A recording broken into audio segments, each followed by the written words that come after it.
밖에서 바라보는 날카로운 시선 외부자들 지금 시작합니다. 자, 여러분 드디어 저희 외부자들이 완전체로 시청자와 만나게 됐습니다. 기쁘니까 박수 한번 칠까요? 노래 안 해도 되나요, 이제? 노래는 이제 안 하는 걸로. 자, 과연 어떤 분이 외부자들의 루키로 입성을 하게 됐는지 여러분들 많이 궁금하실 텐데요. 먼저 몇 번의 예행 연습을 통해서 눈도장을 확실하게 찍어두신 분입니다.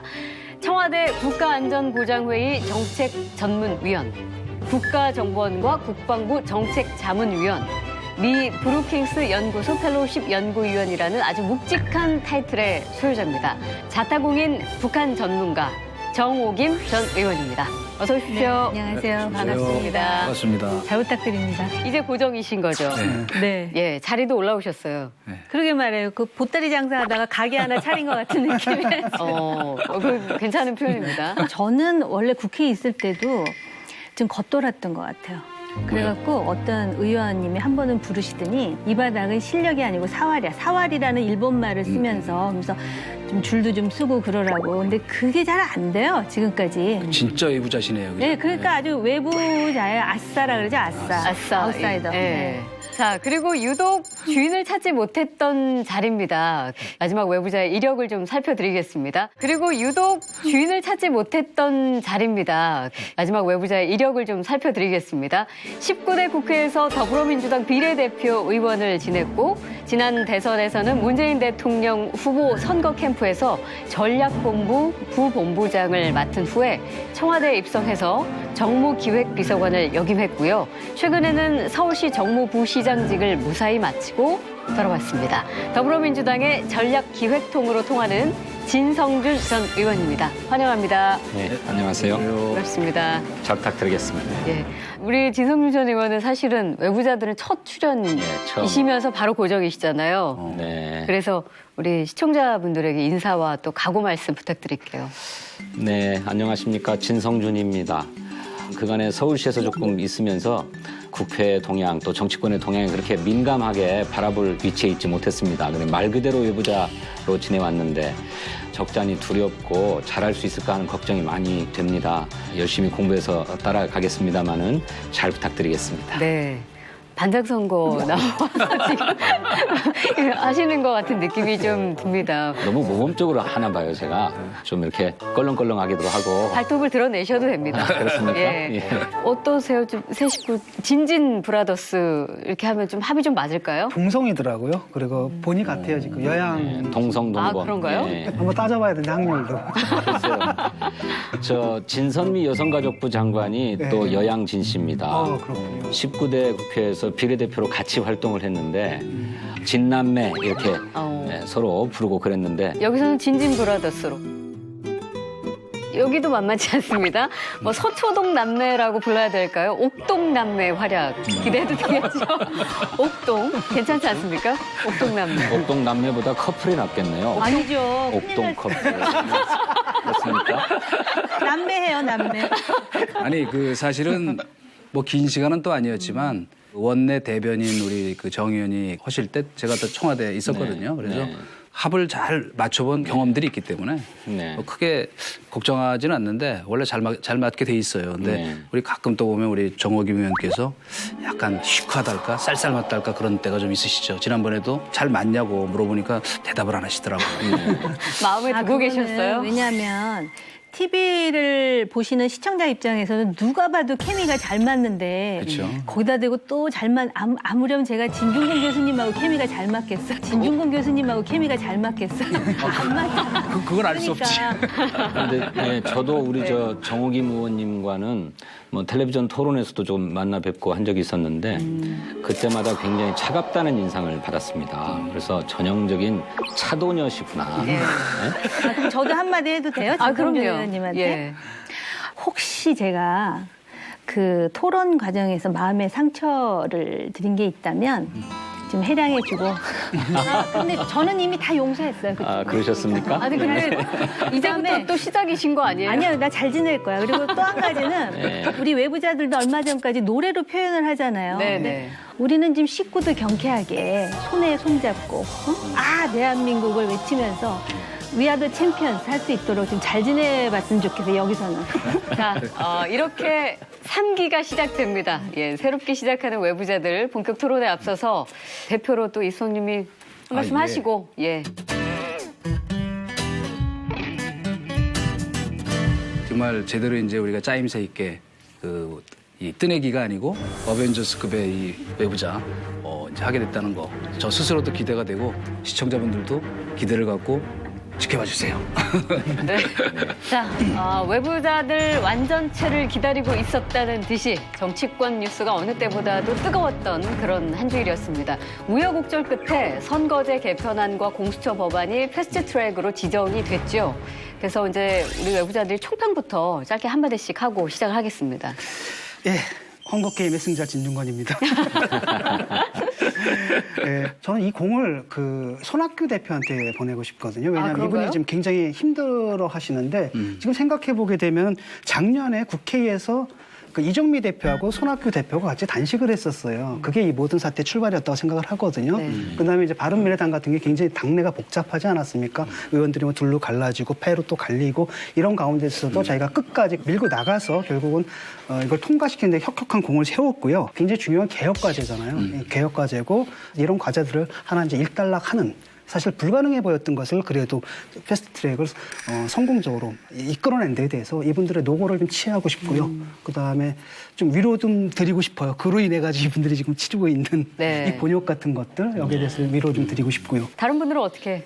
예, 뭐 원래 이제 우리 진 교수가 뭘 한마디 하시면은 꼭 제가 이 대목에서 제가 아니 말할 수 없는 것이. 요번에 이제 손익계산서를 아주 짧게 얘기한다면 민주당 입장에서 본다면 얻은 것은 패스트 트랙이요, 잃은 것은 협치다. 이렇게 얘기할 수 있을 것 같아요.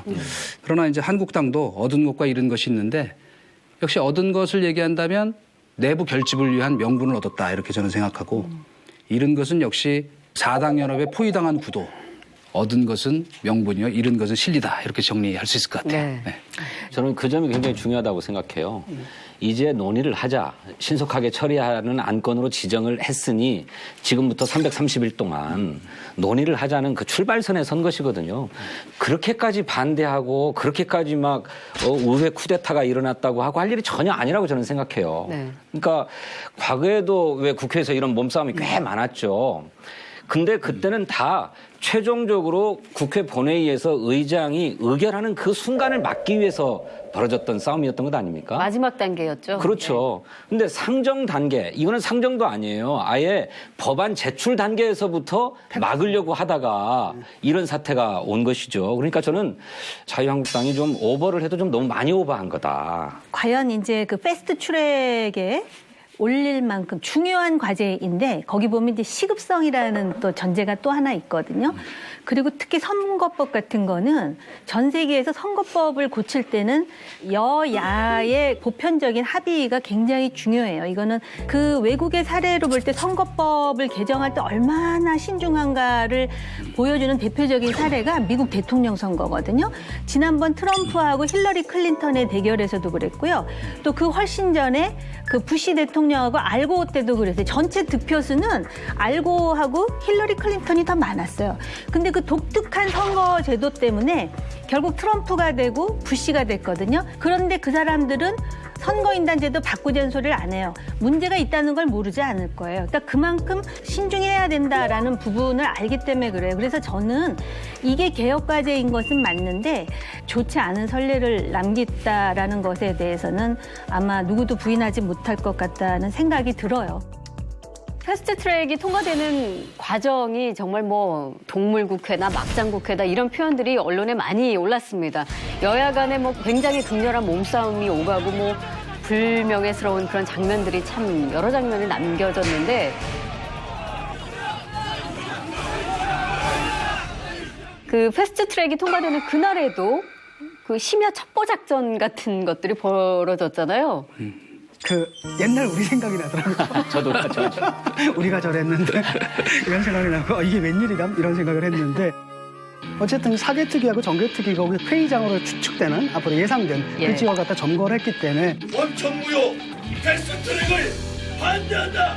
반대한다. 반대한다. 반대한다.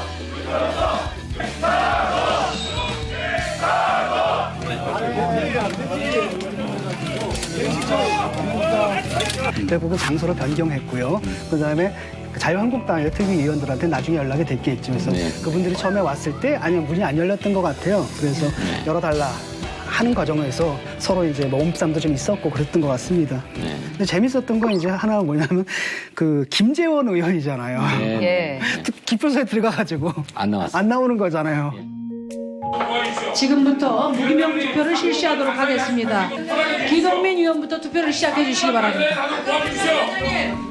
저희들을 기표할 수 있는 권리를 주십시오.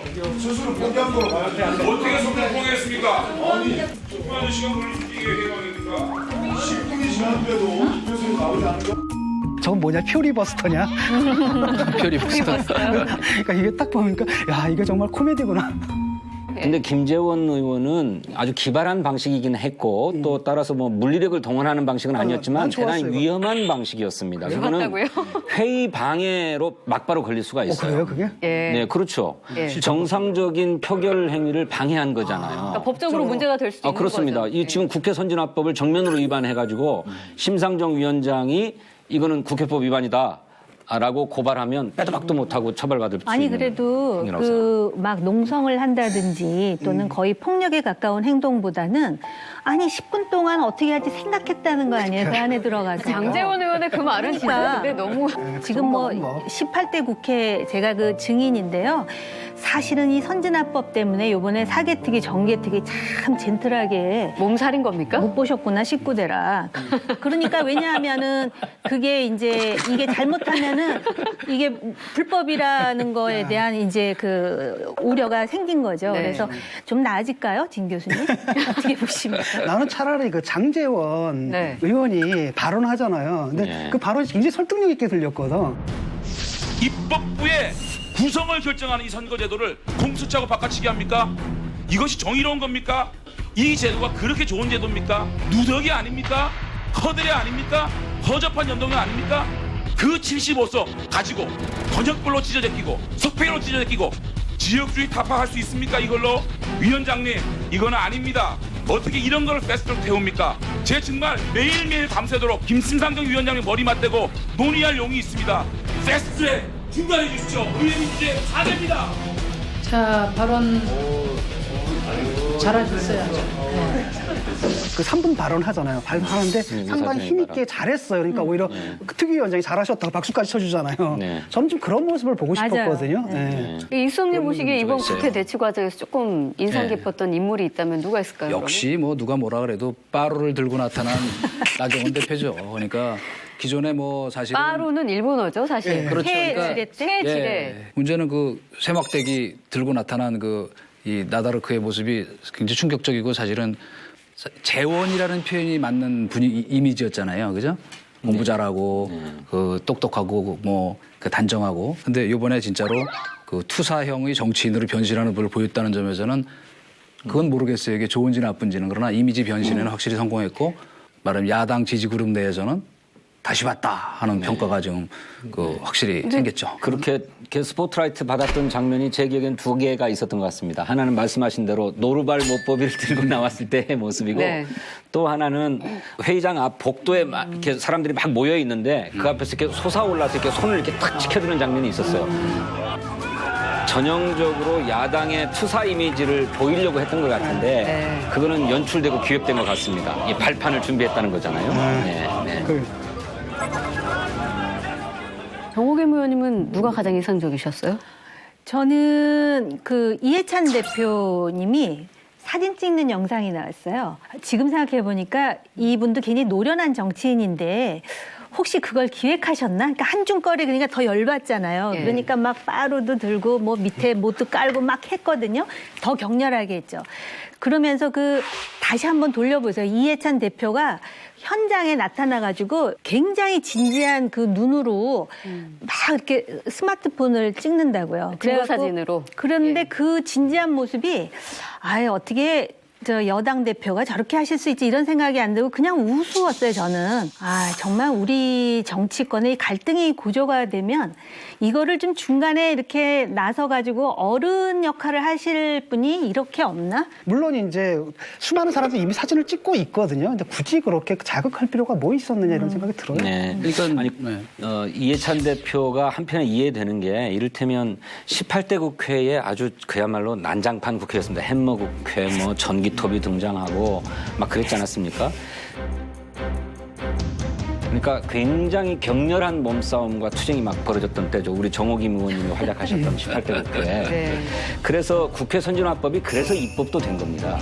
그래서 19대 국회 내내에는 단 한 번도 질서유지권이 발동되거나 무슨 경호권이 발동되거나 한 적이 없었어요. 몸싸움이 없었습니다. 그런데 이번에 아예 뭐 국회 문을 걸어 잠그고 팩스를 부수고 또 국회 사무처 직원들을 막 겁박하고 막 그러지 않았어요. 이런 일들을 보면서 이해찬 대표나 또 홍영표 원내대표나 이런 민주당의 지도부는 이 국회 선진화법의 엄격성에 대해서 분명하게 경고해야 되겠다라고 생각하셨던 것 같아요. 내가 현장에 나가서 직접 체증하겠다라고까지도 얘기를 했지요. 저는 국회 선진화법의 엄격성을 일깨우기 위한 조치였던 것이다. 그렇게 생각합니다. 근데 여기서 이제 한 가지 짚고 넘어가야 될 부분이 있는 게 그 18대 국회 때 전기톱 해머 그 당 의원님이 쓰신 건데 그걸 제가 지금 이제 따지려고 하는 얘기는 아니고 따지려고 하는 얘기는 아니고 이제 국회 선진화법이 만들어지는 과정에서 그 당시에 어떤 일이 있었냐면 이게 민주주의 의사결정 원칙이 다수결이잖아요. 그러니까 과반수가 넘으면 통과되는데 과반수임에도 불구하고 그걸 통과시키지 않겠다고 저지한 거였다고요. 그 대표적인 게 한미 FTA 같은 거였거든요. 이번에 패스트 트랙은 과반수가 아니고 이제 결국 5분의 3이라는 거잖아요. 네. 그러니까 10분의 5를 10분의 6으로 바꾼 거예요. 근데 기본 정신은 뭐냐면 합의해라. 여야가 합의하라라는 거거든요. 10분의 5든 10분의 6이든.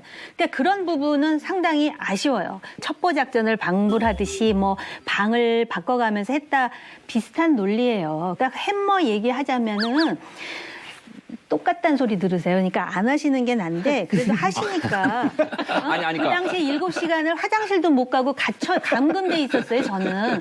근데 아까 우리 정 의원님 시작하실 때 다 용서했다고 하셔놓고 지금 분위기는 아닌 것 같아요. 아니야. 얼마나 아니, 그러니까 그 점을 인정하는데. 그저 강기갑 의원이 그때 공중부양했었잖아요. 네. 내가 지금 사석에서 들은 얘기인데 그 유시민 씨한테 들은 얘기거든요. 어느 날 강기갑 의원이 한참 그 일이 있은 지 한참 후에 그렇게 얘기를 하더래요. 내가 돌이켜 생각해 보니까 그때 그건 내가 잘못한 것 같아. 네. 그렇게 말씀하셨다 그러더라고요. 양식 있는 고백이네요. 자, 그런데 이게 이제 그럼 만약에 사실로 다 드러나고 뭐 그 판결 수위에 따라서 이거 내년 총선에도 영향 미칠 수 있나요? 왜냐면 고소고발 꽤 많이 지금 이루어졌잖아요. 이거는 여야 간에 서로 고소고발을 취하자 하더라도 뭐 친고죄가 아니고 또 반의사 불벌죄가 아니기 때문에 검찰이 수사를 계속할 수 있고 또 법의 판단을 받아보자고 할 수도 있는데 네. 이번에 국민의 법 감정을 보면 국회가 저래서는 안 된다라고 하는 것이 훨씬 높은 것 같아요. 그래서 국회가 이제 더 이상 그런 모습을 보면 안 된다라고 하는 것이 국민의 눈높이이기 때문에 이를테면 국회 선진화법을 위반해가지고 국회를 이른바 동물국회로 만든 부분에 대해서는 아마도 사법적 판단을 면키 어려울 것 같다. 네. 굳이 한쪽에게 책임을 좀 묻는다면 어디에 좀 더 무게가 실릴까요? 여야가 이걸 갖고 무슨 서로 고소 고발하고 그다음에 또 이걸 다시 또 이 검찰의 손에 넘기는 이런 거는 저는 안 하는 것이 온당하다고 보고 숫자로 모든 걸 해결할 수 있다고 생각하는 그 정치는 참으로 위험한 정치다. 나치도 선거로 집권한 거예요. 혁명을 통해 집권한 게 아니라고. 그거 잊어버리면 안 됩니다. 그렇기 때문에 수의 우위 이전에 설득과 타협하고 국민적 명분을 끌어가는 그리고 이런 사법적 판단이나 또 거기에 기대는 것은 최소화하는 것이 맞다. 네네. 정치를 사법의 영역으로 끌어가지 않아야 된다는 말씀 네. 저도 전적으로 동의를 하는데 근데 이제 제일 안타까운 건 이거는 결과에 대해서 승복하라는 게 아니라 이제 논의를 시작하자. 그런데 지금까지 국회가 많은 시간이 있었음에도 불구하고 결론을 못 낸 개혁 과제인 만큼 시한을 정해놓고 논의를 시작하자라고 하는 얘기인데 이것마저 그렇게 걷어찼어야 했는가? 이것마저 뭐 거기 제가 그냥 거부했어야 하는가? 말씀하신 거에 한마디만 반론을 겸해서 말씀을 드리면은 연동형 비례대표제 관련 법안, 공수처 이제 뒤에 얘기하겠지만 검경 수사권 조정 이게 개혁 법안이라고 얘기하는데 사실은 서로 이렇게 얽혀가지고 짬짬이라 그러잖아요. 왜 짬뽕과 짜장면을 그 같이 해가지고 왜 2개 다 먹겠다는. 그렇기 때문에 각각의 하나하나의 법안이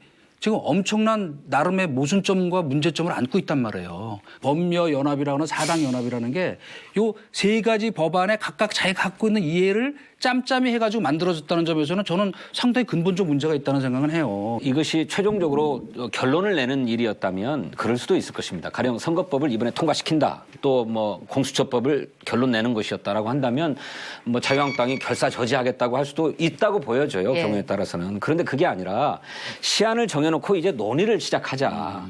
이것도 못한다고 거부해버리니까 그것도 아주 폭력적인 방식으로 거부한다고 하니까 저는 이건 납득할 수가 없다. 이거는 전적으로 자유한국당이 책임져야 될 부분이다라고 네. 저는 생각해요. 예. 뭐 네. 저도 마찬가지고요. 근데 저는 이제 그 다음이 문제라고 보거든요. 국회 선진화법이 우리 정치 문화를 업그레이드하는데 굉장히 큰 역할을 했다고 봐요. 최소한 7년 동안은 네. 부끄러운 모습이 해외 외식으로 나가는 모습은 없었잖아요. 네. 이게 7년 만에 다시 돌아가 버렸단 말이죠. 이건 그 책임이 엄청나게 크다라는 겁니다. 보통 국민들이 자기 생존권 갖고 싸울 때 있잖아요. 네. 그때 뭐라고 얘기를 했냐면 미국에서는 경찰이 폴리스 라인을 넘게 되면 경찰이 뭐 사살을 한다. 이렇게 막말까지 했던 그분들이란 말이죠. 그다음에 그 일이 벌어진 데가 어딥니까? 법을 만드는 국회예요. 근데 그 사람들이 깬 게 뭡니까? 자기들이 만든 그 법이에요. 그러니까 자기들이 만든 법을 만드는 그 장소에서 자기들이 깼단 말이죠. 어영부영 넘어가서는 안 되거든요. 이번에 또 봐주잖아요, 이거. 그러다 다음에 또 이게 선례가 됩니다. 네. 그렇기 때문에 이번에 철저하게 처벌을 좀 해야 된다고 보거든요. 이건. 아니 근데 국회 선진화법 이전으로 돌아갈 수 없다는 걸 확인한 사건이에요. 이게 상정된 다음에 뭐 폭력을 계속하고 있다고 말씀하셨는데 폭력은 안 하죠. 장애에서 자신들의 입장을 설파해보겠다라는 얘기예요. 평화롭게. 근데 그 얘기를 꼭 하고 싶어요. 자유한국당에. 지금 이게 무엇이 독소조항이고 대안이 무엇인지를 국민들이 자유한국당이 왜 이거에 대해서 문제 제기를 하는지를 좀 보여줄 정확하게. 필요가 있고요. 예. 흥미로운 거는 지금 자유한국당하고 더불어민주당이 오차 범위 안에 있어요. 자유한국당이 지금 최고치를 경신했다 그러는데 39대 44. 제가 볼 때는 집토끼, 그러니까 애국당으로 간 집토끼까지 모두 이제 그 들어온 정도이고 자유한국당으로서 이제 중도층을 어떻게 견인하느냐라는 숙제는 여전히 남아 있는데 바른미래당도 조금 올라갔어요. 예. 그런데 정의당이 떨어져요. 그렇기 때문에 이렇게 해서 연동형 비례대표제를 하면은 반드시 정의당에 유리하다 이런 단정적인 얘기도 사실은 아무도 모르는 거라는 말씀을 꼭 드리고 싶어요. 여야의 진영 싸움이 사실 온라인상으로까지 이렇게 번진 그런 양상이거든요. 그래서 자유한국당 정당 해산에 동의하는 국민청원이 뭐 역대 최다 인원을 세운 데 이어서 또 더불어민주당 해산 청원도 20만 명을 가뿐하게 이렇게 돌파한 그런 상황입니다. 이거 좀 어떻게 보시나요? 저는 자유한국당 퇴출 요구가 160몇만 클릭, 그다음에 민주당은 뭐 20몇만 클릭 이런 얘기 하거든요. 그러면 이제 나중에 청와대가 답을 해야 돼요. 20만이 넘으면 해야 되죠. 그렇죠. 그러니까 예. 두 개에 대해서 어떻게 답변을 할지 저는 우선 그게 궁금하고요. 또 하나는 여론조사로 지지율을 보면은 오차 범위 안에 있는데 너희 나가라. 없애버리자 하는데 지금 그 클릭 수가 이렇게 차이가 있다 보니까 자유한국당 입장에선 이건 또 다른 브루킹이 아니야? 이제 이런 생각. 또 심지어는 뭐 그래서 청원 숫자에 대해서 지금 네. 조작설이 나온 그렇더라고요. 거였잖아요. 예. 근데 그 사실 진실에 대해서 누가 알겠습니까? 그러나 적어도 자유한국당이 제1야당이잖아요. 공당이잖아요. 그렇다면 이런 부분에 대해서 뭔가 그 자기 성찰하는 모습은 일단 보여주는 것이 오히려 지지를 더 견인할 수 있는 계기가 될 것 같다라는 점에서 좀 아쉬워요. 저는 사실 개인적으로는 자유한국당의 최근의 행태가 목불인견이기 때문에 그렇습니다. 최근에 패스트트랙과 관련된 일련의 사태를 보면서 저 당은 도대체 인내할 지경을 넘어섰구나. 무슨 막 독재 타도 헌법 수호 이 구호 자체도 시대착오적일 뿐만 아니라 자가당착적이고 또 그랬던 사람들이 국회에 들어와서 국회를 물리적으로 저렇게 난장판을 만드는 것 그러고도 본인들이 정당하다고 그러고 저항권을 행사했다고 얘기하는 것에 대해서 우리 국민들이 용납할 수 없는 것이죠. 그런 정치적 의사를 청와대 국민청원안을 통해서 표출하는 거다. 민주당엔 모바일 당원만 해도 거의 한 70만 가까이 되는 걸로 추산되잖아요. 그런데 한 사람이 4개까지 쓸 수 있다고. 그죠? 다 아실 계정을? 거예요. 네. 계정을. 그러니까 160만이라는 숫자와 25만이라는 숫자를 갖고 하기에는 그거는 기준이 맞지도 않을 뿐 아니고 상식에도 맞지 않을 뿐 아니라 저는 그 자체가 매우 우려할 만한 현상이다. 그리고 사실은 우리가 이미 그 매크로를 활용한 드루킹을 목격을 했잖아요. 8,800만 건의 그 클릭수 조작을 할 수 있는 그 엄청난 무기가 있는데 뭐 160만 건 갖고 그래요. 나는 이게 한 1,000만 건 됐다면 오 그거 뭐 야, 그 얘기 된다. 왜 스케일들이 그 정도밖에 안 되나? 160만 원 갖고 뭐 오 대단한 일인 것처럼 왜 그러냐고. 다시 거듭 강조하지만 매우 불건전한 민주주의의 현상이에요. 이건 의견을 표명하고 그것이 순기능으로 가야 되는데 자칫하면 역기능으로 가서 정치를 퇴행시키고 진영 논리로 갈라 싸움 박치를 시키는 것밖에 안 된다. 네. 청와대 청원에 대해서는 예를 들어가지고 클릭이랑 달라요. 왜냐하면 자기 아이디가 기껏 만들어 4개를 만드는데 생각을 해보세요. 정말로 모든 사람들이 4번 클릭했다 해도 적어도 40만 원 했다는 얘기거든요. 네. 그러니까 사실 굉장히 많은 사람들이 거기 참여했다는 건 부정할 수 없는 사실인 것 같아요. 그래서 그것까지 좀 부정할 필요는 없는 것 같고 자유한국당 해산 청원이 지금 160만 거의 170만에 좀 다갔단 말이죠. 근데 이제 이게 되니까 자유한국당에서 뭐라 그러냐면 현실을 이제 부정하는 거예요. 처음엔 조작이다. 또는 중복이다. 심지어는 북한의 사주다까지 이제 이렇게 얘기를 하면서 현실을 부정하는데 아니 그래서 정말로 저 황교안 대표를 야당의 지도자 또 나경원 대표를 야당의 지도자로 세우자고 들면 저는 누군가 현명한 참모가 현명하게 조언해야 된다고 생각해요. 이제 논의를 시작하자고 하는 것인 만큼 국회에 들어가서 뭐 선거법의 문제, 공수처법의 문제, 뭐 이 문제를 철저하게 따져보겠다. 뭐 이렇게 덤벼들면서도 뭐 국민들에게 이런 점들을 환기시키기 위해서 장외투쟁도 병행하겠다. 이른바 투트랙 투쟁을 하자고 하면 그거는 저는 아주 현명한 대응 방식이 될 거라고 생각하는데 일단 패스트트랙 태웠던 여당부터 사과해야 된다라고 얘기하고 장외투쟁 계획부터 발표한단 말이죠. 국민 여러분과 함께 싸우기 위해서 이곳에 나왔습니다.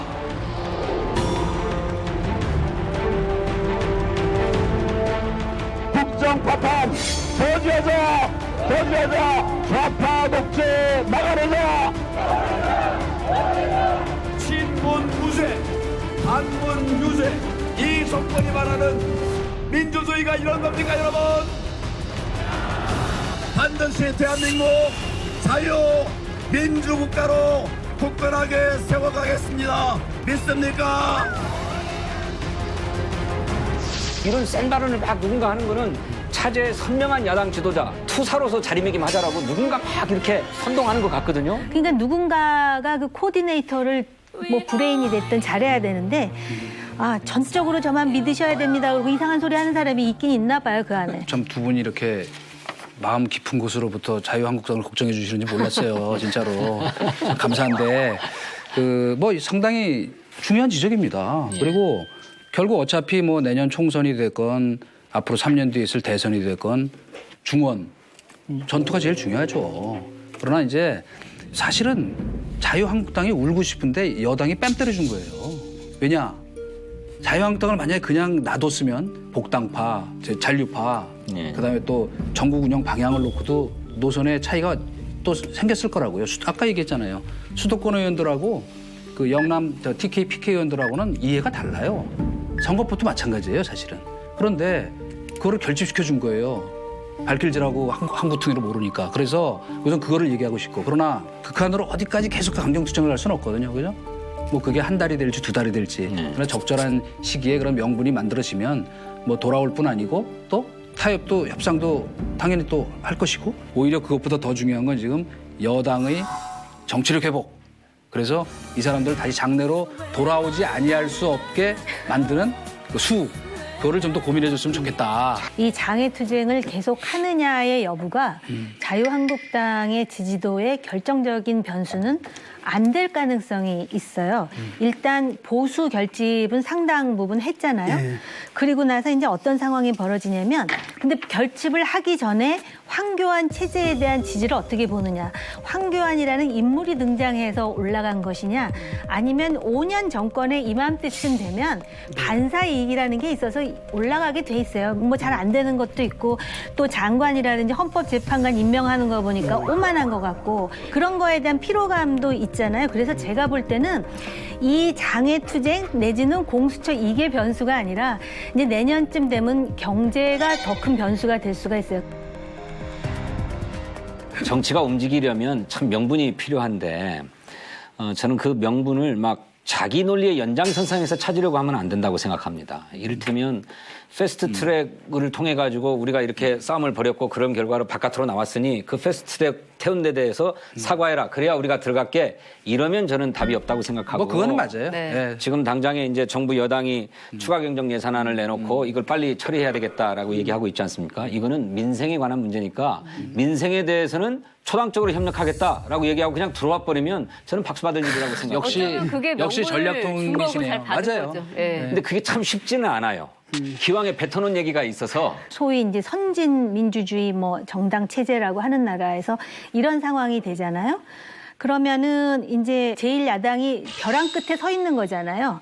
그랬을 때 퇴로를 찾아주는 거는 그렇죠.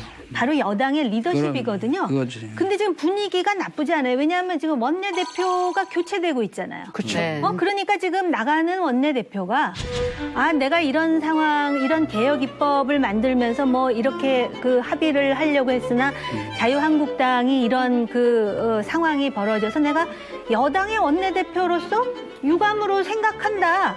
그리고 저쪽에서도 마지못하게 들어오기 이게 리더십이에요. 그러면은 오히려 여당이 점수를 받을 것 같아요.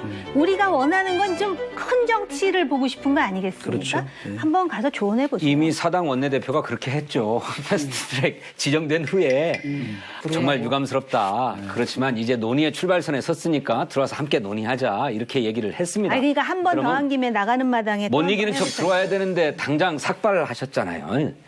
이거 삭발이 또 어지간한 결심이 아니면 또 쉽지 않은 일입니다. 근데 입장을 바꿔놓고 아마 지금 우리 진 의원께서 야당의 전략기획통이라도 똑같으실 거예요. 왜냐? 어쨌건 지금 이런 일이 벌어졌는데 그리고 또 삭발까지 했는데 그냥 들어올 수는 없잖아요. 그러니까 그건 조금 저는 냉각기가 필요하다고 보고 그다음에 중요한 건 아까 쭉 얘기하신 것처럼 요 이후에 그러면 어떤 회군의 명분, 회군의 전술을 갖고 돌아와서 말하자면 합리적 대한정당의 모습을 보이고 또 얘기하신 대로 중도에 있는 개혁적 생각을 가진 보수들의 마음을 잡을 수 있는 정책 대안을 내놓는다든지 하는 거는 지금부터의 과제라고 보겠죠. 그래서 아까 걱정들 해주시는 거는 사실은 저는 굉장히 이 자유한국당을 위해서는 좋은 쓴약을 얘기들 해주셨다. 그래서 제가 자유한국당 대표는 아니지만 대신해서 상당히 심심한 사의를 표하는 바입니다. 지금 말씀을 들어보니까 외부자가 아니에요. 핵인싸네. 핵인싸. 꽤 오래 지금 녹화를 진행하고 있는데 두 분은 뭐 이제 우리 정 의원님은 대충 이제 아시니까 좀 이풀기가 되셨나요? 글쎄 한참 이풀기. 했다고 생각했는데 이제 절반쯤 왔다고 그러니까 맥이 탁 풀리는 기분이 맥이 풀려요.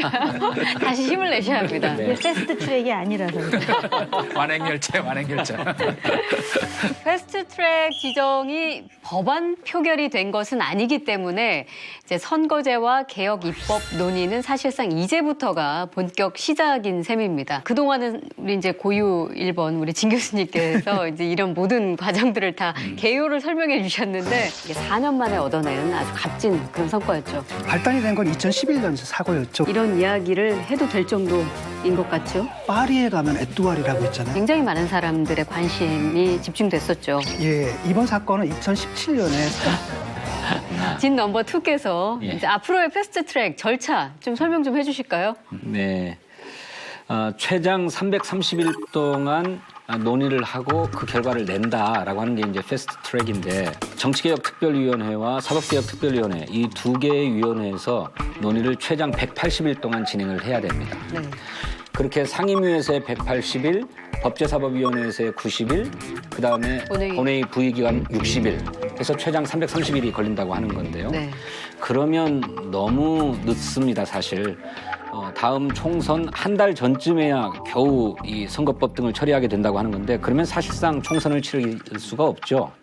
선거법이 확정되고 나면 그에 입각해서 선거구 획정도 다시 해야 되거든요.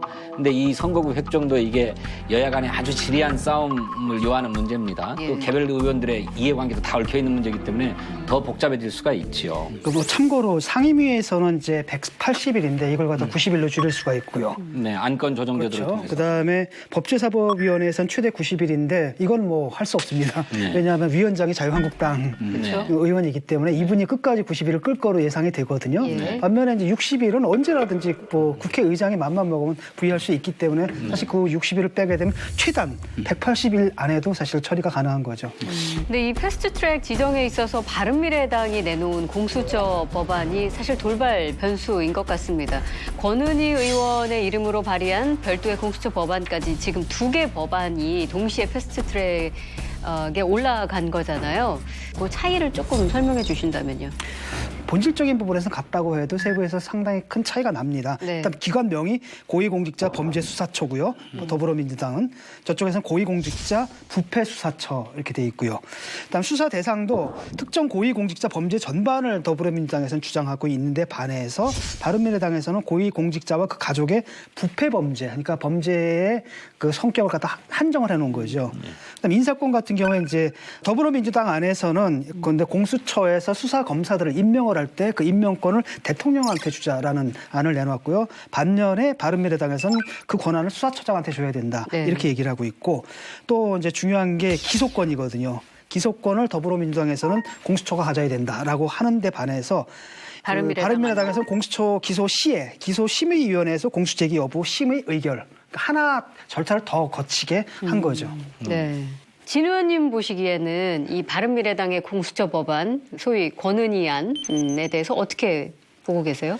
그러니까 그간에도 정부가 또 민주당이 생각했던 공수처 법안보다는 굉장히 많이 후퇴해 있는 것이 사실입니다. 여야 사당 간에 만들어진 합의안도. 특히 어느 지점에 그렇게 보세요? 가장 중요한 문제가 그 기소권의 문제인데 애시 당초 정부와 여당은 모든 고위공직자들에 대한 수사권과 기소권을 공수처에 다 부여하자는 것이었어요. 그런데 그것이 무슨 정치적인 탄압 논란이 예상돼서 그랬는지 어쨌는지 바른미래당은 이걸 완강하게 반대하면서 기소권의 범위가 줄어들었죠. 뭐 국회의원이나 장관이나 청와대 수석, 친인척 이건 다 빠지고 판사, 검사, 경찰, 고위경찰 여기에 대해서만 공수처가 기소권을 행사할 수 있도록 축소시켜놨어요. 그런데 권은희 안은 이런 기소권을 행사할 때조차도 기소심의위원회를 거쳐서 기소 여부를 결정해라라고 해놓고 있으니까 기소권을 굉장히 많이 제약하는 거죠. 이렇게 제약해 놓으면 고위공직자 범죄수사처 또는 뭐 공수처가 제대로 수사를 할 수 있겠는가, 또 소신을 갖고 적발해낼 수 있겠는가 하는 문제가 있는 것입니다. 근데 이제 이 사실은 2008년에서 2012년 사이에서 그 당시에 한나라당도 공수처법안에 대해서 심도 있는 토의를 했었어요. 근데 이 공수처를 만들 때 우리가 2가지 점에서 주목을 해야 되는데, 하나는 결국은 공수처장이 얼마만큼 독립적이냐, 대통령 그리고 현 전 권력으로부터 이러한 과제가 하나 있고요. 2번째는 결국은 그동안에 검찰이 했던 권한을 이제 공수처에 띄워주는 부분이 있잖아요. 그러면은 민주주의의 기본 원칙인 견제와 균형이라는 차원에서 공수처는 누가 견제하느냐에 2가지 화두가 생겨요. 근데 이 부분이 오히려 공수처장을 임명하는 부분에 있어서는 국회 동의권을 만들고 청문회를 실시하도록 했다는 점에서 대통령에 대한 견제가 어느 정도 포함이 된 부분이 있어요. 그런데 그러면 공수처를 감사원에서 감사를 할 것인지, 그리고 공수처에 소속된 사람들은 공직자 재산 신고를 해야 되는 건지, 뭐 이런 내용이 사실은 구체적으로 들어가 있지 않아요. 그리고 또 다른 괴물 권력을 만들어낼 수 있다, 이런 경고를 하는 사람도 있어요. 그 얘기하자면 자유한국당에 그러니까 들어가서 할 일이 저는 많다고 봐요. 그래서 단순히 이러한 입법들을 결국은 저지하기 위해서가 아니라 정말 그 지금 권력이라는 거는 삼권 분립, 견제와 균형 이런 차원에서 그 전문성을 좀 발휘해야 된다고 보여져요. 그동안의 검찰이 모든 뭐 고위공직자든 일반인이든 다 수사를 독점해 왔잖아요. 그런데 이 검찰이 뭐 실세라고 하는 측근들 또 정치인들 장차관들 수사는 제대로 못했다는 거잖아요. 그러니 이 공수처에 의한 권력 남용, 수사권 남용을 걱정할 게 아니라 공수처를 만들어 놓고 제대로 수사를 못하는 걸 오히려 걱정해야 된다고 저는 생각합니다. 수사권이나 기소권이 남용되는 방향으로 확대되는 거는 이건 민주국가의 방향에 맞지 않는 거예요. 그렇기 때문에 바른미래당에서 어쨌든 그 원칙을 자기네는 수사권, 기소권이 분리돼야 한다고 끝까지 우겼고 그러기 위해서 공수처장은 국회 통제 아래에서 통제를 받아야 한다는 뜻에서 임명동의권을 이제 넣고 그다음에 그 기소 그 심사위원회도 같은 논리거든요. 사실은 방향 자체가 무엇이 옳으냐는 걸 떠나서 결국은 저는 바른미래당 안으로 갈 수밖에 없을 것이다. 왜냐하면 바른미래당이 끝까지 이거 저 안 받으면 저 안 된다고 저항하면 선거법도 안 되니까. 물론 큰 원인은 아까 그 짬짬이 말하자면 짬뽕도 먹고 짜장면도 먹겠다는 그것 때문에 이루어진 일이지만 검찰을 통제하자는 것도 검찰이 지금 무소불위에 지금 수사권, 기소권 행사하는 거를 제어하자는 거 아닙니까? 그런데 그걸 하면서 또 다른 무슨 무소불위의 수사권, 기소권 가진 집단 만든다는 건 이거는 정신에도 안 맞는 거거든요. 그러니까 저희가 한 가지 그거를 잊어버리면 안 된다는 걸 말씀드리고. 어쨌든 검찰 개혁이 시대적인 과제다라고 하는 건 분명하고 그렇죠. 또 실제로 그 검찰이 권력에 너무 눈치를 보다 보니까 권력 핵심들의 저런 국정농단이나 사법농단에 대해서 제대로 수사하지 못해왔다라고 하는 반성에서 비롯된 것 아닙니까? 그렇다면 그런 시대적 필요를 인정하고 해야 된다. 그런데 이게 촛불혁명으로 탄생한 이를테면 문재인 정부의 1호 공약인데 2년이 지나도록 국회에서 한 발자국도 진전을 못했어요. 그래서 패스트트랙을 선거법을 태우는 김에 함께 태우자고 해서 여기까지 온 건데 그것 때문에 일정하게 여야 간에 협상을 하느라고 좀 누더기가 되고 좀 악위가 좀 잘 안 맞는 측면은 있지만 이 큰 틀에서 여야 합의가 있다고 한다면 이 합의를 존중해서 해보자.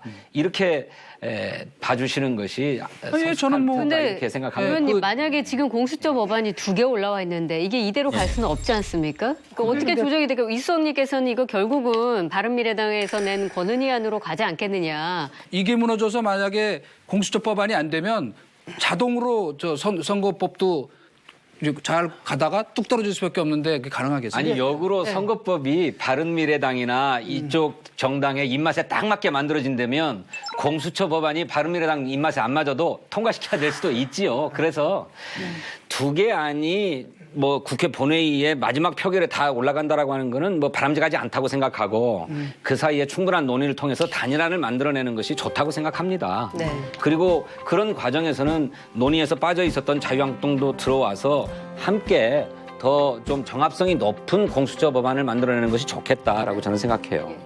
해외를 방문 중이었던 문무일 검찰총장이 그 입장을 바로 냈습니다. 그 대검찰청으로 자료를 전달해서 아주 불편한 심기를 드러냈는데 현재 신속 처리 안건으로 지정된 법률안들은 견제와 균형이라는 민주주의 원리에 반한다라고 비판을 직접적으로 한 거거든요.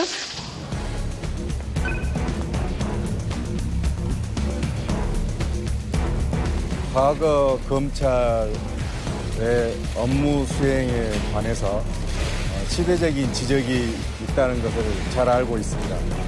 어떤 경우에도 국민의 기본권 보호에 빈틈이 생기는 경우가 없어야 한다고 생각하고 검찰총장이 정면으로 이렇게 비판한 것은 이건 처음 있는 일 아닙니까?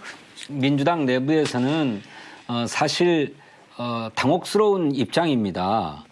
정부에서 이미 논의가 끝나가지고 법안도 제출되었고 그 제출된 법안을 가지고 패스트트랙에 태운 건데 검찰총장이 해외에서 뭐 불편하다 어쩌다 이렇게 냈으니까 불편한 일입니다. 사실 이거는 처음은 아니에요. 뭐 이명박 정부 때 김준규 당시 검찰총장이 임기를 24일 앞두고 사표를 낸 이유가 바로 이 검경 수사권 조정 때문이었습니다. 그에 반발해서. 네. 그렇기 때문에 이것이 보통 간단한 문제가 아닌데 더욱 안타까운 거는 이놈의 연동형 비례대표제에 낑겨오는 바람에 이슈화가 안 된 거예요. 사실은 이게 엄청난 사건이거든요. 그러니까 터질 것이 터졌다고 보는 것이 맞다. 그러니까 거기까지.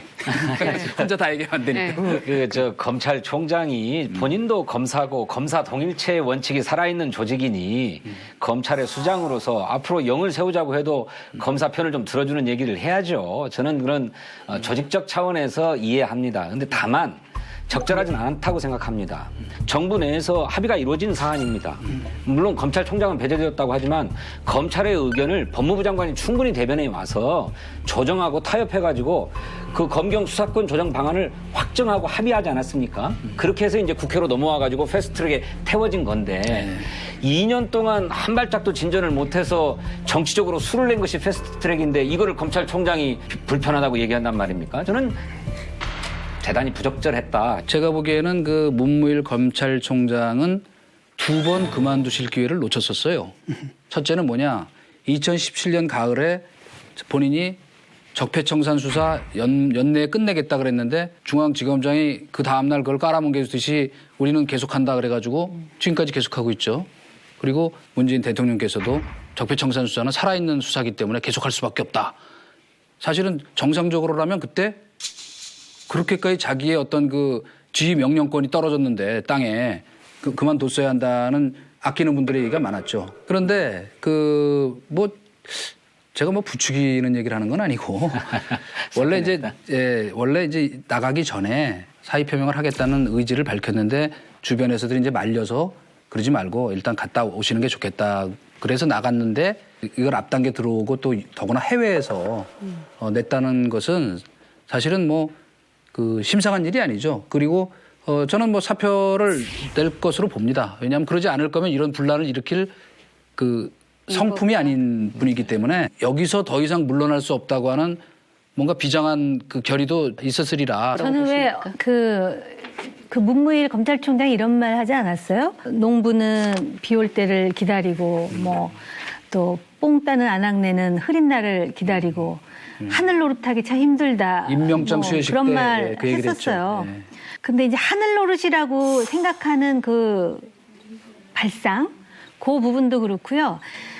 아까 말씀하셨잖아요. 여론조사에 보면 공수처법에 대한 지지가 높다라는 것. 검찰의 업보 측면도 있죠. 권력의 시녀로서 어떻게 보면 지금도 시녀 아니에요? 지금은 아닙니까? 한번 반문하면서. 그래서 검찰 개혁을 해야 되는데 이렇게 함으로써 결국은 그 검경의 수사권 조정이라든지 또는 어떤 그런 새로운 그 시스템이 갖춰짐으로써 결국은 권력의 남용을 막고 더 이상 권력의 신여 역할을 안 하고 정말 공직자의 부패가 사라지는 구도로 갈 것인가. 그렇게 됐으면 좋겠는데 근데 검찰은 이거 업보예요. 네, 검찰이 이제 권력의 신여라고 말씀하셨는데 저는 좀 거기서 한 걸음 더 나가가지고 아니다. 오히려 권력을 우습게 보는 것 같거든요. 왜냐하면 권력은 바뀌어도 자기들은 영원하다라는 거예요. 조직이 이기주의가 있는 거죠. 너희들은 바뀌어도. 쉽게 말하면 신여가 들 때도 저들 시켜서 억지로 하는 게 아니라 굉장히 적극적이고 능동적이에요. 거래를 하자라는 겁니다. 이게 지금 검찰의 문제고요. 그러다 보니까 지금 또 이번 사건에서 나타나는 건데 뭐냐면은 이게 아마도 그 검찰 내부에서 그 검찰총장에 대한 평판 또 신망 이게 퇴임 이후와 이전 계속 진행되는 겁니다. 그러니까 조직 내에서 뭐라고 해야 하냐면 자기 조직을 망친 거잖아요. 어떻게 보면 그 사람들 입장에서 보게 되면은 자기들이 바로 대한민국을 움직이고 있다라는 아주 최고의 권력체이고 우리는 선출되지 않고 또 교체도 안 되는 권력이다라는 이런 자부심을 무너뜨리는 일을 자기가 한 거잖아요. 바로 이제 이것 때문에 이제 한마디를 한 거라는 거죠. 검찰 수장으로서. 그렇죠. 수장으로서 이제 자기로서는 한마디 할 수밖에 없었던 거고. 근데 그 말씀은 아까 참 지적을 잘하신 것 같아. 임금이 바뀌어도 신여는 계속 있는 거예요. 그 이제 관료들의 일반적인 정서가 그렇죠. 대거를 계속 지키고 있는 거지. 근데 아주 단적인 게 김학의 사건 아닙니까? 그 법무차관 될 사람이라고 해서 다 덮어줘버린 거잖아요. 그런 검찰을 수술해야 됩니다. 그 검찰을 수술하기 위해서 공수처도 도입하는 거고 검경 수사권 조정도 하는 것이죠. 그렇게 보면 시대가 요구하고 있다. 지금 당면한 과제이기도 하다. 좀 그렇게 생각합니다. 다만 논의 과정 속에서 아까 지적했던 여러 가지 문제들을 다시 한번 검토해봐요. 다시 한번 검토하고 잘 수렴해서. 어쨌든 문무일 검찰총장 발언으로 지금 검찰 내부와 국회가 좀 동요를 하고 있는 상황인데 한국당을 제외한 여야 4당은 이 패스트트랙 지정 후속 논의를 위해서 이제 5월을 원내대표 회동으로 그렇게 시작을 했습니다. 정치권 안팎에서는 선거법은 몰라도 이 공수처와 검경수사권 조정에 대해서는 본회의까지 무난히 통과할 것이다. 이런 전망이 조금 많은 것 같은데 어떻게 전망하고 계십니까? 그게 말이 되나요? 원래 연동돼 있는데. 네. 그리고 선거법부터 먼저 처리하겠다 그런 거 아니에요? 순서가? 예. 그러니까 그런 말 나오잖아요. 만약에 그런 상황이 되면 세트 메뉴 생각하고 있다가 지금 단품 메뉴로 바꾸라 그러면 그 저항도 만만치 않을 것 같은데. 아, 그리고요. 예. 자꾸 얘기 끝에 이게 중요한 법이잖아요. 세 개가 다. 예. 근데 최장 330일의 그 처리 그 기간이 있는데 이걸 왜 자꾸 줄여야 된다고 생각을 하면서 내년 총선 얘기를 하거든요. 오히려 이렇게 중요하기 때문에 330일을 꽉꽉 채워가지고 그 다음 선거에 적용되더라도 제대로 만들어야 되는 거 아닌가. 이거 이렇게 어설프게 만들면은요. 그 얘기 하잖아요. 이제 진부한 얘기가 돼버렸지만 정치꾼은 다음 선거만 생각하고 진정한 정치가는 다음 세대를 생각한다. 이 법은 정말 중요하기 때문에 내년 총선을 생각하면 안 된다고 봐요. 정말 다음 세대를 생각해서. 그래서 진짜 꽉꽉 채우고 그리고 자유한국당도 반드시 논의구조에 들어와서 뭐 장애투쟁은 뭐 자유한국당의 재량이겠지만 그 제1야당으로서의 책임감을 좀 보여줘야 될 것 같습니다. 네. 충분히 논의하는 데는 대찬성인데 예. 다음 선거 때 적용하자고 보고 예. 논의하자 그러면 저는 통과 안 된다고 봅니다. 아니 패스트 트랙이잖아요. 그래서 요새 무슨 말 나오냐면 이거 말이 패스트 트랙이지 이거 쇼트 트랙이다. 이런 말까지 나와요. 아닌데 이게 그거 뭐 부결되고 늘어지면 한도 끝 없이 늘어지는 것이고 부결되고 말아버리죠. 그다음에 다음 적용. 다른 한편으로는 사실은 이게 많은 시간이 필요한 건 아니에요. 결단이 필요한 문제지. 네. 이번 이슈는요, 외부자들의 새로운 얼굴들을 위한 셀프 헌정 아이템으로 준비를 해봤습니다. 첫 타자로 우리 정호김 전 의원님이 가장 애정하는 북한 이슈로 잡았는데 주제는 직접 좀 소개하실까요? 패스트 트랙 난장 속에 예. 4월 27일 판문점 선언 1주년 그랬죠. 기념식이 있었잖아요. 예. 감격의 그날 판문점 선언 1년이 되었습니다.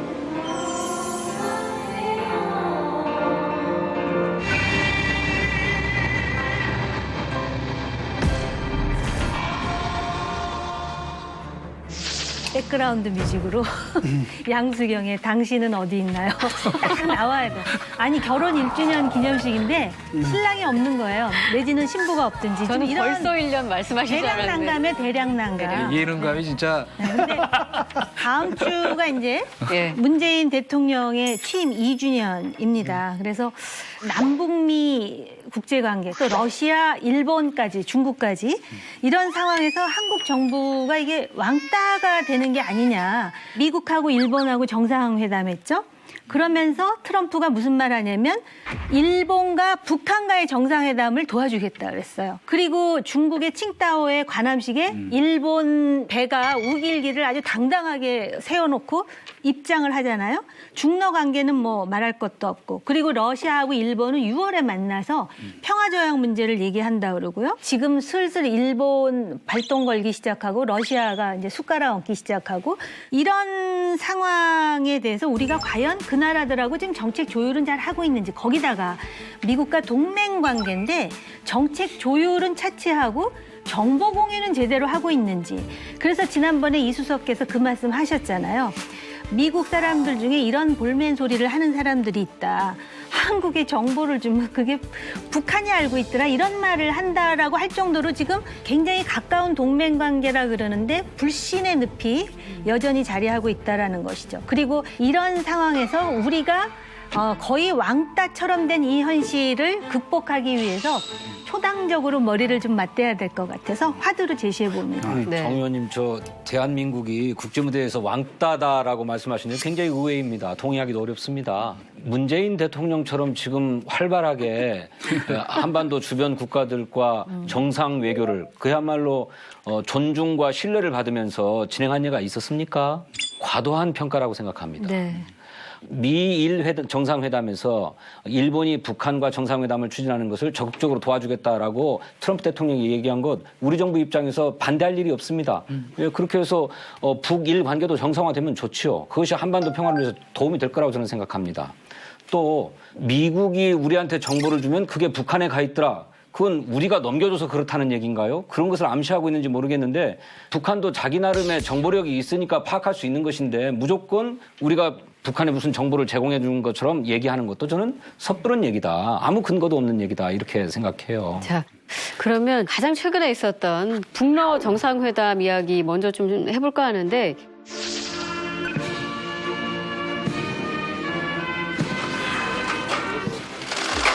Я очень давно мечтал с вами встретиться лично. С вами, господин, выразить свою искреннюю 유사의 대화에서처럼 이제 이 자리에서도 Уверен, что и ваш визит сегодня в Россию способствует развитию двухсторонних отношений. 또 앞으로 공동으로 조정 연구해 나가는 데서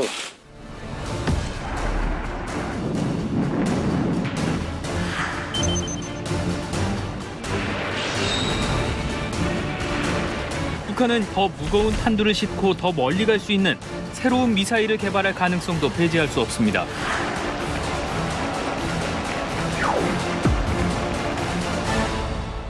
이게 러시아와의 만남이 한 8년 만이라고 하는데 이게 지금 어떤 의미를 가질까요? 아까 정 의원님은 러시아도 숟가락을 얹었다 그 표현을 쓰셨는데 북한이 이제 하노이 정상회담에서 완전히 당황했잖아요.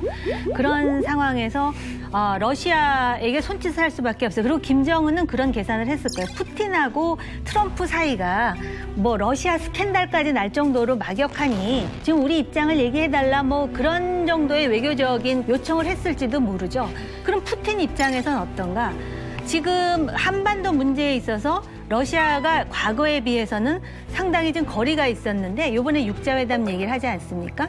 그래서 제가 숟가락을 얹으려고 한다. 미국이 지금 단칼에 거절하는데 푸틴이 또 경제적으로 이제 이해관계가 있는 거는 소위 가스관 같은 거를 건설하게 되면 한국이 러시아의 가스를 그 북한을 통해서 오는 가스를 이제 살 수 있고 북한은 통행료를 받을 수 있고 이런 선순환이 된다. 그렇기 때문에 이런 상황에서 김정은 위원장으로서는 내가 이렇게 탑다운으로 푸틴하고도 통하고 또 트럼프하고도 통하고 적극적으로 한다는 거를 대내적으로 알림과 동시에 또 푸틴을 통해서 미국에 올해 말까지 시한을 줄 테니 뭔가 해결해보자 하고 미국에 손짓을 하는 거예요. 그러니까 김정은으로서는 열심히 하는 거예요. 그리고 러시아라는 나라가 사실 북한과의 관계에 있어서 상당히 밀접한 관계죠, 역사적으로. 아니, 저는 그렇게 안 보이더라고요.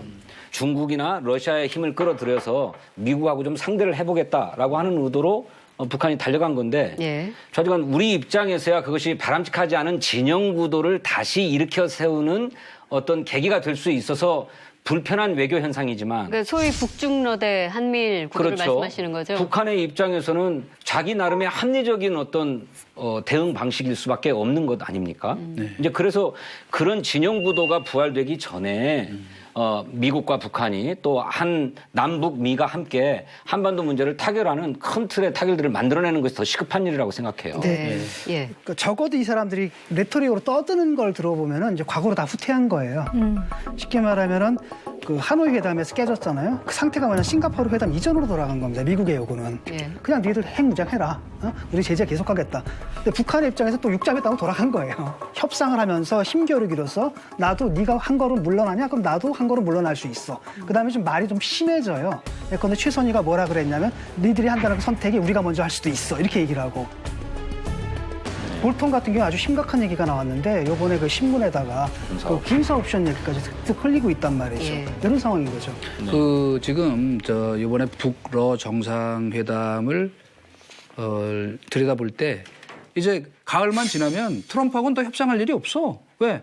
트럼프가 북한하고 정상회담으로 이걸 타결해가지고 뭘 선거에 써먹겠다는 유효 기간이 지나버린다고. 그러면 북한으로서는 다른 길을 예비해야 되는 그게 바로 뭐냐면 바로 다자회담으로 돌아가서 외교부 라인 중심의 살라미 전술로 돌아가겠다는 것이다. 이렇게 그게 이제 하나고 전통적으로 러시아는 이쪽에 관심은 많지만 이쪽 시베리아 개발에 사실은 중국만큼의 그런 그 큰 이해는 갖고 있지 않아요. 북한에 대해서. 또 실제로 줄 수 있는 것도 별로 없어. 이명박 정부 때 가서 다 합의했단 말이에요. 러시아하고. 지금 얘기되는 가스관 건설하면 1년에 북한에 1억에서 1억 5천만 달러의 저걸 주겠다. 이용 대금을. 그러니까 남쪽에다 뭐 이런 걸 좀 뚫고 싶은데 그때 근데 김정일 만나서 설득까지 했는데 북한이 거절했어요. 군부가 반대해서. 그러니까 그런 역사까지 있기 때문에 이거는 상당 부분의 외교적 레토릭이 전제된 만남이다 하는 것이고 거기다 이제 또 한 가지 저 굳이 보태면 이건 과거에 김일성 주석이 중소 분쟁 때 양국 사이를 왔다 갔다 하면서 여기서도 이거 받고 저기서 저 받고 아주 전통적인 북한의 외교 전략이에요. 그 지점에서 지금 러시아가 아까 이성님은 북한에 줄 게 별로 없다 이제 그 말씀하셨는데 바로 이번 북러 정상회담 때 푸틴이 바로 체제 안전보장 요구를 했다는 점. 이 지점이 혹시 김정은 위원장의 뭐 대미 협상 전략에 약간의 변화가 있게 되는 거 아니냐. 아직은 변화까지는 아니고 그렇게 가자고 들면 해결이 더 복잡해지지 않겠느냐. 북한이 하고 싶은 얘기를 러시아가 대신해 준 거죠. 그 얘기가 하노이 회담 결렬 직후에 리용호 외상이 그렇게 얘기했습니다. 우리는 체제 안전보장이 중요한데 그거 꺼내면 복잡해지니까 미국의 입장을 생각해서 우리가 선의로 일부 경제 제재를 해제하자고 얘기한 것이다. 영변 폐기의 대가로. 근데 그걸 거듭차면 어떻게 하느냐. 이게 이제 북한 입장 아니었습니까? 예컨대 이제 비핵화라는 것은 완전한 비핵화라는 것은 북한의 입장에서는 미국에 대한 100% 완전한 신뢰가 있어야 가능한 거잖아요. 그렇죠. 반대로 미국의 입장에서는 100% 북한에 대한 완전한 100% 신뢰가 있어야지 해줄 수 있는 게 또 체제 보장이란 말이죠. 그렇죠. 그러니까 북한이 그걸 알기 때문에 이게 너무 복잡하게 돼. 그래서 우리가 지금 단계적으로 하자는 거다. 이걸 안 받아 니들이 뭐야 뭐 하자는 거야. 이게 이제 북한의 생각인 것 같아요. 자꾸 단계적 얘기를 하시는데 싱가포르 합의문을 보세요. 거기 어떻게 나오냐면 동시에 병행하여로 나와요. Simultaneously and in parallel. 이게 무슨 뜻이냐면 단계적인 게 아니라 동시에. 그러니까 우리 체제 보장하고 너희 먹고 살게 해줄 테니 다 내려놓으라는 거예요. 근데 북한은 이걸 다 내려놓질 못하는 거예요. 제가 왜 이 체제 보장이 중요한데 과연 체제 보장을 해주면 북한이 내려놓을 것인가. 북한이 진짜 무서워하는 게 뭘까를 생각을 해봤는데 소련의 고르바초프가 생각이 나더라고요. 고르바초프가 뭐 핵이 없어서 폭망했습니까, 정권이? 그게 아닌 거예요. 그러니까는 진짜 북한이 무서워하는 건 제가 볼 때 여기예요, 대한민국. 대한민국이 군사적 위협이 돼서 무서운 게 아니라 잘 살아서 무서운 거예요. 그러니까 이 존재 자체가 무서운 거예요. 이게 굉장히 딜레마고 그래서 해법이 어려운 거는 맞는데 지금 저는 문재인 정권이 왕따가 됐으니 비판을 하려고 이 자리에 있는 게 아니라 그러면 해법이 뭐냐를 우리가 찾아봐야 될 거 아니에요? 근데 지금 저 볼턴이나 이런 사람이 중요한 게 아니라 일단은 트럼프를 어떻게 움직이느냐가 참 중요할 것 같고요. 그리고 이제 트럼프를 움직이게 하려면 일단 북한이 저강도 도발이 됐던 고강도 도발이 됐던 하지 않으면서 지난번 하노이에서 결렬된 그 지점에서 조금 더 진전된 것. 그래서 한국이 그거를 적극적으로 중간에서 촉진할 수 있는 그런 현실적 방안을 우선 해봐야 될 것 같다는 생각이 들어요. 자, 요 대목에서 제가 또 한 말씀 드리지 아니할 수 없는 것은 마침 일본의 새 일왕도 등극하고 했으니까 요 기회를 우리가 살릴 필요가 있다고 생각하는 건 뭐냐면 우리가 이걸 놓치잖아요. 그러면 저는 정말 이건 제가 감히 장담하는데 아주 멀지 않은 시기에 우리 머리 위로 북한과 일본이 접촉할 겁니다. 이미 하고 있어요, 뒤로. 그런 상황이면 더 어려워져, 한국의 입장은. 근데 일본은 어떤 나라냐? 그럼 북한 들고 다 알아. 일본은 이미 내부적으로요. 200억 달러의 전후 배상 자금을 이미 그냥 쌓아놓고 있어. 자기 돈이라고 생각하지. 그렇죠. 그러니까 결국 한번 그걸 다 종합적으로 보세요. 우리가 200억 달러 북한에 대줄 수 있어요? 못 대주죠? 결국 미국도 똑같은 거라고. 돈은 일본이 되고 체제 보장 어음은 내가 쓰고 그다음에 나머지 뒤치다거리 네가 해 이거예요. 사실 따지고 보면. 그러니까 이제 다시 국제적인 판으로 돌아오고 있는 이 상황에서 그 미국이야 뭐 지금 저 상수니까 중국도 우리가 지금 마음대로 움직일 수 있는 나라가 아니잖아요. 러시아도 마찬가지고. 그렇다면 그래도 일본은 아직까지는 우리가 뭐 용일이라는 차원에서도 이 남북관계 개선과 북핵 문제 해결을 위한 좀 지혜를 이제는 발휘할 때가 됐다. 북일 관계 있잖아요. 예컨대 아베가 트럼프한테 얘기를 해가지고 북일 관계 주선을 좀 해달라고 얘기한 건 우리한테 굉장히 좋은 소식이죠. 좋은 거죠. 왜냐하면은 그러니까 아베는 적어도 이렇게 북미 협상이다라는 게 타결이 될 거다라고 믿고 거기 먼저 선제적으로 대항하고 있는 거란 말이죠. 사실 저는 상당히 좀 비관적으로 보고 있는데 오히려 아베가 하는 걸 보고 굉장히 낙관적으로 생각하는 모양인데 일본 사람들은 이렇게 보고 있는 것 같고요. 또 하나는 또 중일 문제 있잖아요. 중일 접촉은 그건 아마 미국이 싫어할 겁니다. 왜냐하면은 이번에 중국에서 일본 우길기까지도 침묵해주면서 드린 거는 왜 그랬냐면은 지금 미국이 해양 봉쇄를 하려고 하잖아요. 해양 봉쇄를 하기 때문에 그걸 뚫기 위해서 일본을 갖다 초청하면서 쉽게 말하면 우길기에 허용을 하고 국내에서는 아예 언급을 못하게 한 거잖아요. 아까 우리 정홍익 의원님 말씀하신 것처럼 트럼프는 더 이상 북한이 핵실험을 하거나 미사일 실험 발사를 하지 않고 이 상태로 이를테면 아무것도 하지 않는 동결 상태만 유지해 준다면 자기로서는 나쁠 게 없다. 이를테면 이런 평화 상태를 누가 만들었는가? 내가 만들었다. 돈 한 푼도 안 들이고 입만 갖고 만들었다 이러면서 재선운동을 할 거다. 저는 여기는 우리가 조심해야 될 함정이 있다고 생각합니다. 우리는 여기에 머무르자고 하는 게 아니지 않습니까?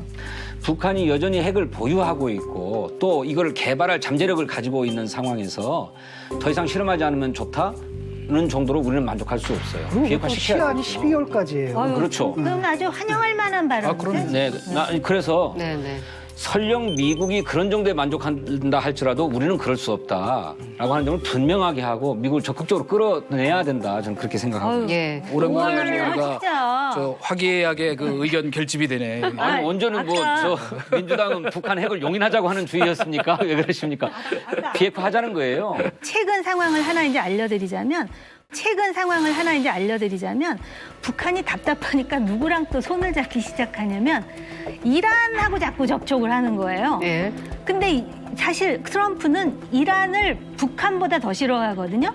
그러니까 북한이 지금 원하는 건 트럼프의 관심이 아닐까 이런 생각도 해보게 돼요. 그러니까 국제 정치가 이 미국의 대선과 맞물리면서 특히 한반도 정세도 굉장히 복잡해질 텐데 여기서 어떻게 이제 그 한국의 목소리를 제대로 해가지고 아까 진 의원님 말씀대로 북한 핵을 궁극적으로 해체시키는데 그 단계를 밟아나가는 이게 참 중요한 일이에요. 자, 트럼프가 방일 일정이 5월 말 정도로 지금 예상이 돼 있죠. 그때가 이제 일왕 즉위식 참석자 아마 올 것이다 하는데 그러려면 북미 정상회담이 그 즈음에 이뤄지면 참 좋겠다라는 기대들을 하는데 그러려면 그 전에 남북이 한 번 더 만나야 되지 않겠느냐. 그래서 실제로 문정인 특보도 북한이 5월 15일 이전에는 남북 대화에 반드시 나와야 된다 이런 이야기까지도 했던데. 지금으로서는 굉장히 희망 섞인 얘기인 것 같아요. 그런데 북미 1차 정상회담을 앞두고 판문점에서 양 정상이 만난 적이 있지 않습니까? 저는 그런 식의 만남은 생각해 볼 수 있는 게 아닌가. 무슨 양쪽이 의전을 다 갖추고 무슨 성대한 국빈 방문처럼 이런 게 아니라 그야말로 실무회담으로서의 판문점 회담. 그리고 그거는 미국 트럼프 대통령의 방일을 계기로 해서 북미 회담을 하든지 아니면 남북미가 만나보든지 하는 이런 것들을 고민하기 위한 자리로 고민되면 좋겠다. 그렇게라도 좀 숨통이 튀었으면 좋겠다. 이런 생각을. 아니 그러면 핵을 내려놔야죠. 그러니까 트럼프의 메시지는 어떻게 보면 그 나라의 대통령으로서 그 메시지는 상당히 분명한 것 같아요. 그리고 어떻게 보면 상당히 야근 전략을 쓴다 그럴까요? 약다라는 게 왜냐하면 냉혹한 부동산 업자라니까. 북한이 어떤 빌미로 도발할 수 있는 그 요소는 다 제거를 해요. 예를 든다면은 제재를 할 것 같이 하다가 갑자기 트럼프가 등장해서 야 하지 마. 이렇게 한다든가 아니면 나와 김정은의 관계는 아직도 더할 나위 없이 좋다고 하면서 또 북한이 조금이라도 도발의 기미가 보면 그렇게 한다면 나는 상당히 실망할 거라고 이렇게 말하면서 그리고 실제로 미국이 무슨 비용을 지불하는 것도 아니면서 그렇기 때문에 내려놓기만 하라. 그러면은 너희도 어떻게 살 수가 있다 이런 식으로 메시지를 보내는 거 봐서 지금 말씀하신 그 부분은 지금 한국 측에서 어떤 희망 섞인 그런 어떤 기대가 아닐까 싶은데 만약에 핵과 관련해 갖고 정말 그 과감한 그런 결단을 내린다면 가능할 수도 있겠죠. 그리고 사실은 김정은 위원장에게 트럼프는 기회일 수 있어요. 저렇게 사이가 좋다고 말한 미국 대통령을 보셨습니까? 그리고 김정은도 그러잖아요. 자기하고 궁합이 좋다고. 트럼프 방일을 계기로 해서 그런 움직임이 있겠는가라는 거는 저는 0%라고 생각해요. 왜냐하면 우선은 시간이 없고 그다음에 아까 얘기한 대로 북한이 무슨 대단한 무슨 전략적 결단을 내리면 모를까. 또 더구나 트럼프는 저희가 가능하면 방일하는 길에 좀 들러달라고 한국에. 근데 거의 지금 안 오는 걸로 돼 있죠. 그러니까 지금 우리 국제 정치가 막 움직이는 그 레이더에서 한국이 지금 안 보인다는 게 문제라는 거예요. 왕따라는 표현 그만두고 그냥 북한에 관심도 일본은 적대적이야 이런 상황이기 때문에 경제 국면을 타개하기 위해서는 뭔가 좀 더 창조적인 방식이 필요할 것 같다는 말씀입니다. 그리고 그 중에 하나가 뭐 일본일 수도 있고 이를테면 뭐 미국일 수도 있어요. 뭐 저 트럼프가 혹할 만한 무슨 뭘 제안을 한다든지 그러니까 지금 그러나 요 국면에서는 제가 보기에는 뭐 거의 가능성이 없다. 저는 너무 큰 걸 바라면 안 된다 지금 시점에. 어쩌면 하노이 회담 때 우리도 기대가 컸고 북한도 또 미국도 다 기대가 너무 컸던 것 같은데 그 기대가 충족되지 않자 노딜이라고 하는 결과를 빚어서 결국 또 처음으로 돌아간 듯한 또 과거로 돌아간 듯한 이런 느낌 속에 우리가 좀 이를테면 초조해지고 있는 거잖아요. 그러면 안 될 것 같다. 그저 김정은 위원장과 문재인 대통령이 판문점에서 한 번 더 만나가지고 미국으로부터 가져온 트럼프의 친서를 전달하겠다. 그래서 만나보니 미국은 어떻게 생각하더라. 당신은 어떻게 할래? 이런 얘기를 그리고 또 우리는 어떻게 해줄까? 라고 하는 얘기를 나눠보는 것만으로도 저는 의미가 있는 것 같다. 다시 한번 남북 정상이 만나서 이 얘기 하셨잖아요. 네네. 해보세요. 특사 보내겠다고 한번 해보시라고.